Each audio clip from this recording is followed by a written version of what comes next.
All right, then. No, we want to continue and hold on to our ignorance one more day. All right, so what the heck are we talking about? Skinner was a visionary. What they say is Skinner really believed, and this is why we might want to apply it to ourselves, it doesn't matter who the person is, when they enter in the school doors, if you give someone the right system of rewards and punishment, you can make anyone a straight A student. So check this out. If you're not a good student, it is not your fault. There is no such thing as a bad dog. There is no such thing as a dumb student. There's really only a bad system of rewards and punishments. If you work really, really hard, when do you get your report card? Many weeks or months after you worked hard. That's a horrible system. What if a teacher gave you stickers for every good thing you did? Would that work out? Stickers probably won't do it. So for your good point, would you like a sticker? You kind of do, don't you? But now you're afraid. All right, later today, you're going to have the opportunity to poke a classmate in the eye. Almost. Almost. All right. She almost poked him in the eye, all right, for which I will give her half a sticker. And that's, believe it or not, part of today's lesson. All right. Well, if you're not me, write this down or don't. Because I noticed that many of you all were not writing down the word extinction. And do you know why you weren't writing down the word extinction? Because it doesn't pay off. And that's what extinction means. A behavior becomes extinct when it no longer pays off. Many of your parents taught you things back in the day that you were supposed to say when you were going to bed. Bye, night mommy, night daddy, and oh honey, and you got a reward for that. The cutesy little bedtime ritual has basically been extinct because it doesn't pay off, and that's why many of y'all were not writing down this word. So extinction, or we can say extinguish. When the behavior goes away because it doesn't pay off. Shaping's not a difficult concept at all. Think of the concept of a puppy. You get a puppy and you could follow it around until it sits down. That's going to be a long time. You wait for the puppy to perfectly sit down and you give it a treat. What if we did this? What if every time the puppy looks at you, you give it a treat? Now the puppy will look at you more, and then you stop giving it a treat when it looks at you, and if the puppy comes nearer, you give it a treat. Soon the puppy will spend more time in front of you. You give it a treat. Eventually the puppy will run around your legs. You give it a treat. Eventually you only give it a treat when the puppy's in front of you.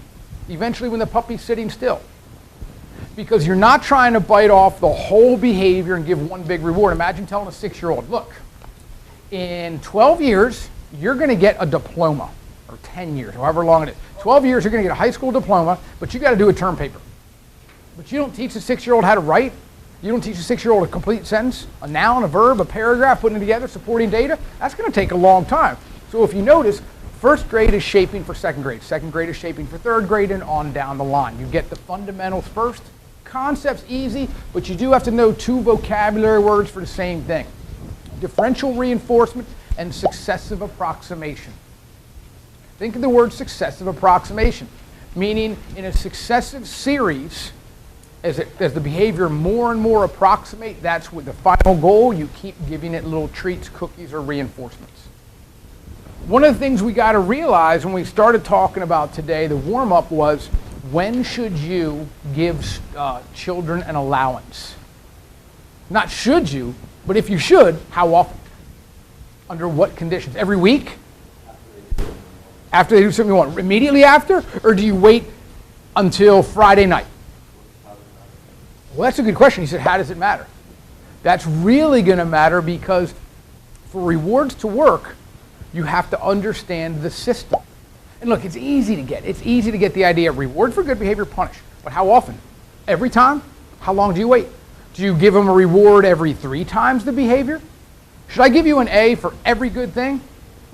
If I give you a sticker for every good thing, the stickers lose their value. If I make the stickers more rare, and I say you have to do 3 behaviors to get a sticker, well then will you understand the pattern? Will you understand the conditions? And I think you will, and we're going to kind of demonstrate that a little bit today.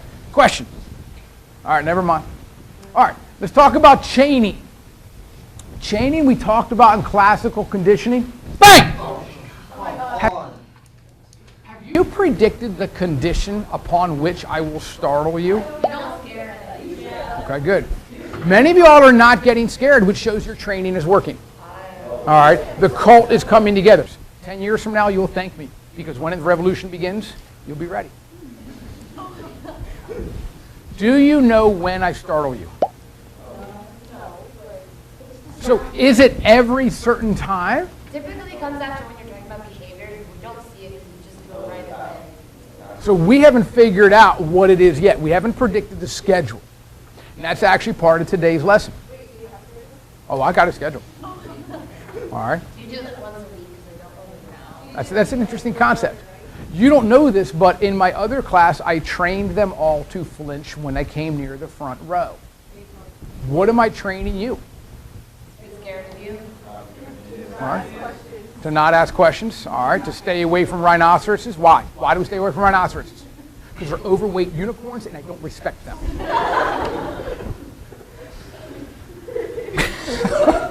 What was that? Why would I say that? Why would I say that? So I've trained you that after I say something stupid, I say, why would I say that? Chaining and shaping are linked. To shape a little kid to write capital A, you're going to give them a reward and they make a diagonal line. You give them another reward to make a another diagonal line cross, they got a capital A. So you shape someone to make an A, and you shape someone to make a B, and you link them together so they can do the alphabet. We talked about that in classical conditioning, the Karate Kid example.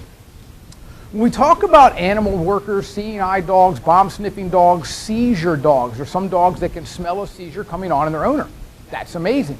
And we want to give all the respect to the dogs. Wow, that is amazing. How can a dog do that? Really, the respect should go to the trainers.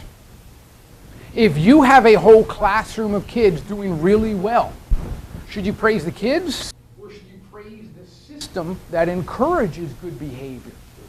I think it's the system. And this is what Skinner is saying. There's really no differences between people. Go ahead. This school does have a system for rewards. I question whether or not this school's system of rewards and punishment works. Because this is a question for a school system.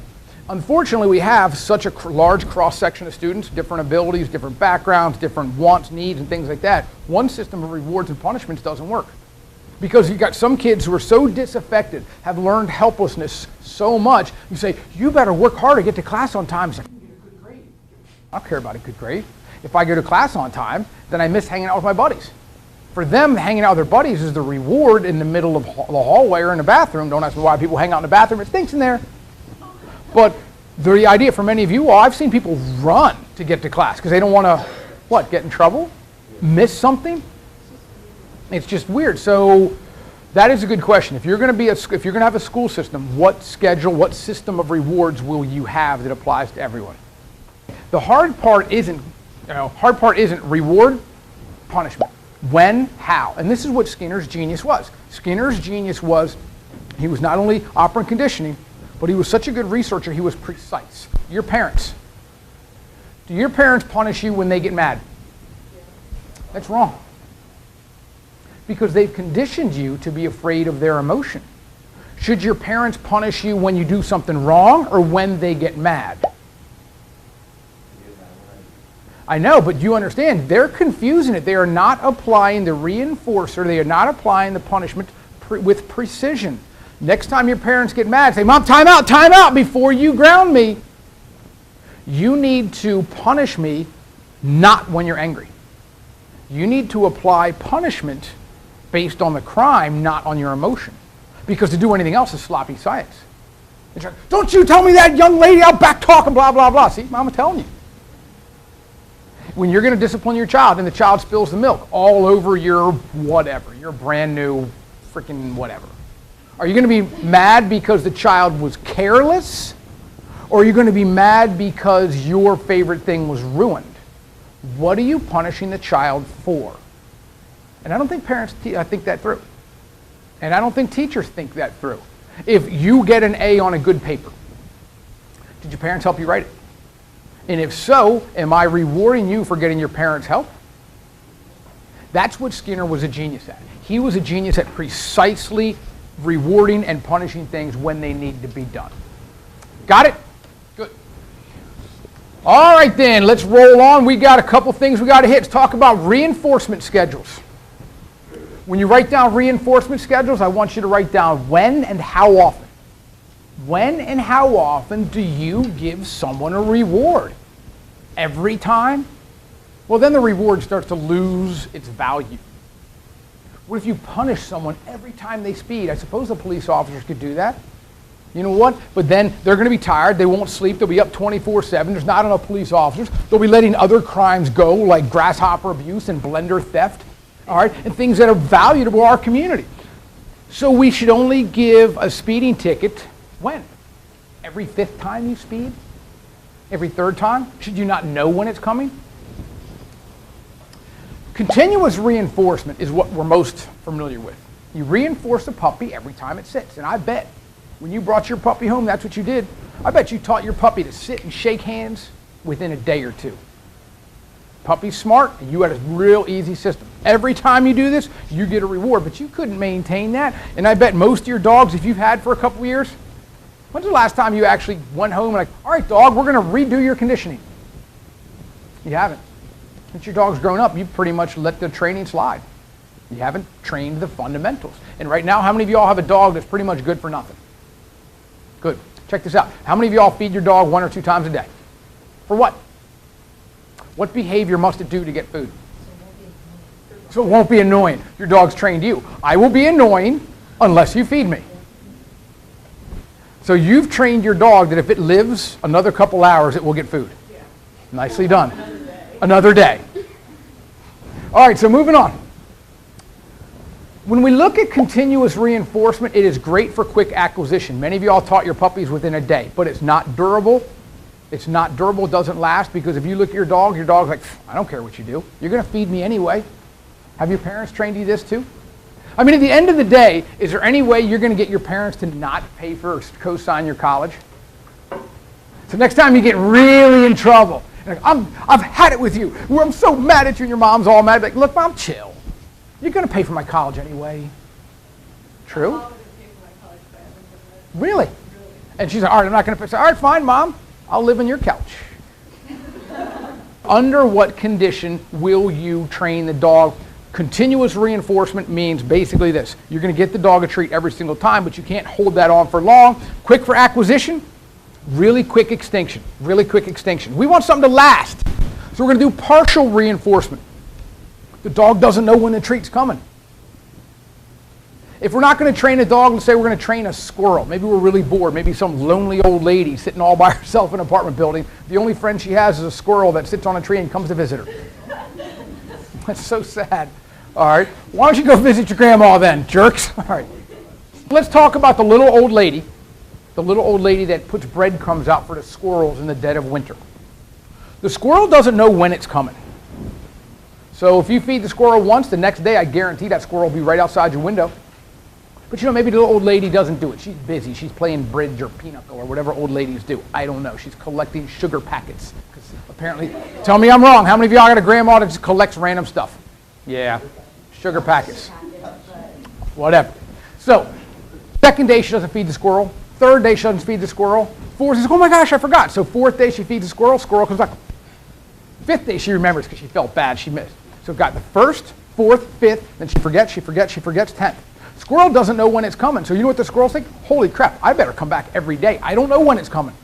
It might be there, it might not. So I'm going to be there all the time. The squirrel cannot anticipate the pattern.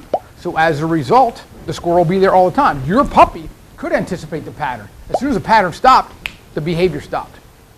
If you want to retrain your puppy durable, start it again. Every time you say the word sit, give it a bone. Give it a little treat, a little milk bone. And then one time skip it. Dog says, what happened? I sat, I didn't get it. Like, all right, dog. Have it sit again. The dog will sit, give it a treat. Next time, skip one, skip one, skip one. Dog's about to give up behavior, then give it a treat. And eventually the dog won't know when to do it, and eventually the dog will do it all the time because it's not sure. Questions on this? Now you know this is going to get more complex because there's 4 types of partial reinforcement. Fixed ratio. Check this out. When we talk about ratio, what we want to talk about is the idea that it's not 1 for 1. Continuous reinforcement, do a behavior, get a reward. What if we said this? You got to do 3 behaviors to get a reward. That's going to be fixed ratio. You know when it's coming, and the ratio is behavior to reward. Now we're going to do what's called variable ratio. After a certain number of attempts, you don't know when it's coming. And that's what I was talking about with the dog and the puppy, and it doesn't know when it's going to happen. So you train the dog to be a little bit unsure. Maybe this is what pop quizzes are. Maybe this is what speed traps are. In a high school, maybe the security staff should do hall sweeps. You don't know when. And the idea that will encourage behavior and get everyone to be on time because they don't know when it's going to happen. If you could predict when it's going to happen, you can be lazy and only prepare right before the test. Questions so far on variable ratio? Variable interval. Variable interval, well, interval means time. So imagine I have a little pigeon in a box, a rat in a box. What am I going to do? I'm going to drop in a little food pellet, 3 minutes, 47 minutes later, 2 minutes. I didn't say the rat had to do a behavior. I said it's going to be totally random based on time. Now this is weird. Because you know what the rat's going to learn? Well, you tell me. If you drop in randomly food, what is the rat going to learn? Probably nothing, but there could be an accidental learning. What if the rat realized, holy crap, I was in this corner of the cage and food miraculously appeared. I better get back in that corner of the cage. And you know what will happen? Eventually food will happen. And the rat's like, I knew it. This is the magic corner. Now, don't say that the rat's really dumb. Because if you ever happen to be driving around two noisy little girls in the back seat, you're like, I'm bored, I'm bored, I'm bored. Like, when's the light going to turn green? When's the light going to turn green? And you turn in the back seat and you say, girls, I'll tell you what. If you say green and then count, it will cause the light to turn green. And the girl's like, nuh-uh, Daddy. You say, it's true. And the girls say, all right, green, 1, 2. It worked. And if you do this over and over, you're building what's called superstition. Did you hear that? I did. I think it's time. I think it's time. You don't know what I'm talking about. Oh, it's time. Yeah. Yeah. A little superstition. Try not to be moved by this. Some of you are like, yeah. That's my theme song when I walk. I hear that. All right then. So check it out. Fixed interval. Fixed interval means that every 5 minutes I will drop food pellet in the little hamster or gerbil or pigeon's cage. And you know what I taught it? To live for another 5 minutes. That's it. How many of y'all got a job after school? All right, where do you work? Famous Dave's. Nice. All right, so brother's going to get the sweet hookup, right? All right, where do you work? Movie theater. Do you get paid every 2 weeks? Do you get paid every 2 weeks? What did it teach you? To work for another 2 weeks. Pretty much. Notice that our paychecks are not linked to behavior. You could suck at your job if something paid for it. Look at me. All right. So if you're the school board, who does? You know, that's the meanest thing you've ever said. Probably not. He doesn't even grade papers. And it's like the internet grade papers. All right. Shut up. All right. And let me say this. The reality is, if you get paid every 2 weeks, what behavior are they teaching you? If you're a teacher, what does the school board want out of you? More homework? Test scores. The reality is, what does your boss want out of you?